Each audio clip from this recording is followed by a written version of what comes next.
যাদের কাছে টাকা পয়সা আছে তাদের কাছে হয়তো কারফিউটা কোনো ব্যাপার না, কারণ তারা বাড়িতে বসেও অনেক দিন কাটিয়ে দিতে পারবে, কারণ খাওয়ার জিনিস তাদের সবই ঘরে থাকে। কিন্তু যারা দিন আনে দিন খায়, যাদের একদিন কাজ না হলে, সেটাই যে কারফিউ হচ্ছে, এত ঝামেলা হচ্ছে, তারপরে যারা দিন আনে দিন খায়, মানে রোজগের যাদের একদিন কাজ না হলে হয়তো পরের দিন কি খাবে বা সেদিনই কি খাবে তারা জানে না। তো তাদের জীবন কি করে চলছে বাংলাদেশের এই কারফিউতে, সেটাই আমরা দেখে নিই, চলো।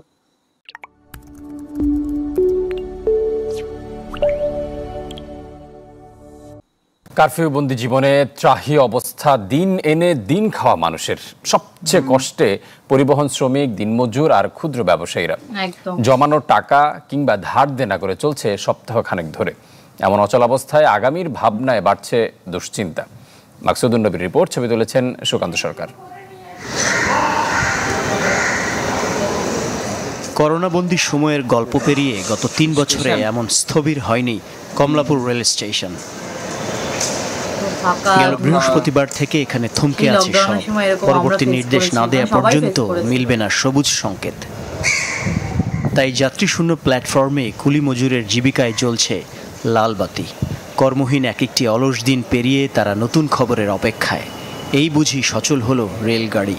তো যা আসলে খাইয়া বলাইছি, এক লোক আমাকে কালকে তেয়ারি পাক করে বাসাতে না খাওয়াইছে, আর আমার 2 ভাই 2 দিন খাওয়াইছে। তখন আমার চলতে খুব কষ্ট হইতে আছে। না হয় আমি আর 1 সপ্তাহ চলতে পারবো সর্বোচ্চ কষ্ট মষ্ট করে, তারপরে কি হবে আল্লাহ পাক জানে। যদি এইভাবে চলতে থাকে দেশ বা এরকম গাড়ি ঘোড়া বন্ধ থাকে। রাজধানীর রাজারবাগ রোডের ফুটপাতে আবুল হোসেন দম্পতির গরিবের হোটেল, যেখানে কম টাকায় খাবার খেতে রিক্সা চালকরাই বেশি আসেন। কিন্তু পথে যাত্রী তেমন না থাকায় পকেট ভরছে না তাদের, যার প্রভাবে সামান্য মূলধনটুকুও উঠছে না রুটি সবজির দোকানে। ফুটপাতের এই খাবার হোটেলে দুপুরের একটা রুটি এবং সবজিতে খরচ হয় 30 টাকা, সকালের নাস্তায় লাগে 40 থেকে 50 টাকা, আবার রাতেও মোটামুটি একই। অর্থাৎ রিক্সা চালকদের দৈনিক খাবার খেতে অন্তত 1 থেকে 150 টাকা খরচ হয়ে যায়। চলমান অচল অবস্থায় তারা দৈনিক আয় করছেন 150 থেকে 200 টাকা, অথচ স্বাভাবিক সময়ে তারা আয় করতেন 1000-1200 টাকা। 70-80 টাকা ভাত খাইতে লাগে ভাই, কারণ 70-80 টাকা কামাই নাই ভাই, আমরা পায়ের রিক্সা চালাই ভাই কষ্ট করে। এই রুটি মুটি খেয়ে আঙুল থাকতে হয় ভাই। 200-300 টাকা কামাবো, 200-300 টাকা আমার নিজেরই চলে না, আমি সংসারটা কিভাবে চালাম। সপ্তাহখানেকের গতিহীন জীবনে সড়ক পরিবহন শ্রমিকরা কেমন আছেন তার নমুনা পাওয়া গেল গাবতলী বাস টার্মিনালে।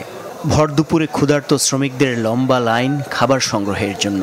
রোজগারের পথ বন্ধ থাকায় একবেলার আহার তুলে দেয়া হচ্ছে স্থানীয় এক ব্যক্তির উদ্যোগে। এখন বর্তমান 10 টাকা ইনকাম নাই, মানুষে খাবার দেয়, এটা খেয়ে বর্তমান বাঁচা আছে। সংসার নিয়ে আমরা খুব কষ্ট হয়ে আছি, গাড়ি ঘোড়া বন্ধ দেখে। আমরা চাই গাড়ি ঘোড়া ছেড়ে দাও। রাজপথের সংঘাতে জীবন জীবিকার ঝাঁপি বন্ধ করে রেখেছেন কতজন, তার হিসাব কে রাখে? অন্তত বেঁচে থাকার এই সংগ্রাম যেন আর দীর্ঘ না হয়, সেই আশায় অতি সাধারণ মানুষেরা। এরকম একটা সিচুয়েশন কয়েক বছর আগে আমাদের প্রত্যেকটা দেশে দেখেছি, যখন লকডাউনে করোনার সিচুয়েশনে। সেই জিনিস যে আবার অন্য কোনো পথে আবার যে বাংলাদেশে এরকম হবে, কোনো মানুষ ভেবেছিল?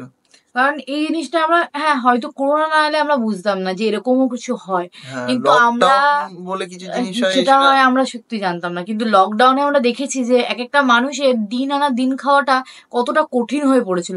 সেখানে একটা সমস্যার কারণে, ঝামেলার কারণে এখন বাংলাদেশে কারফিউ জারি হয়েছে, আর সেই কারফিউটা কবে উঠবে কেউ জানে না। আর সেখানে এই মানুষগুলোর দিকে কি চোখ যাচ্ছে না? সেটাই, সেখানে এই মানুষগুলো যে কত কষ্ট করে তাদের জীবনটা কাটাচ্ছে সেটা তারাই জানে। কারণ তো তারা তো এই রাস্তায় যানবাহন না চলে, তারা যাতায়াত না করলে ইনকাম প্যাসেঞ্জার না হয়, মানুষজন যদি না থাকে কি করে করবে? তারা ইনকাম কোথা থেকে আসবে? 150 টাকা 200 টাকা কামাচ্ছে, সারাদিনের খাবারে একজনের খাবারে চলে যাচ্ছে, তাহলে সংসার কি করে চলবে?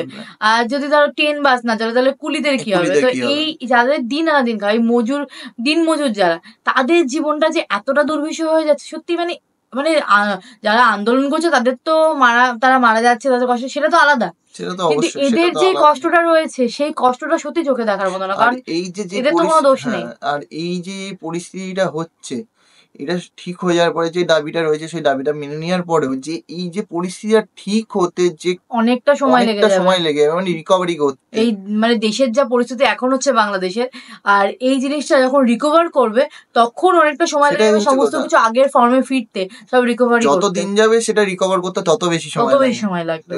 যেমন মানুষ হারাচ্ছে তেমন কিন্তু দেশেরও ক্ষতি হচ্ছে, সমস্ত দিক দিয়ে ক্ষতি হচ্ছে। তো এটা সরকারের ভাবা উচিত, প্রশাসনের তাড়াতাড়ি করে এর উপর একটা ভিড় করা উচিত, একটা ঠিকঠাক ডিসিশন নেওয়া উচিত, কারণ দেশ এরকম করে চলতে পারে না, এটা আমাদের মনে হয়।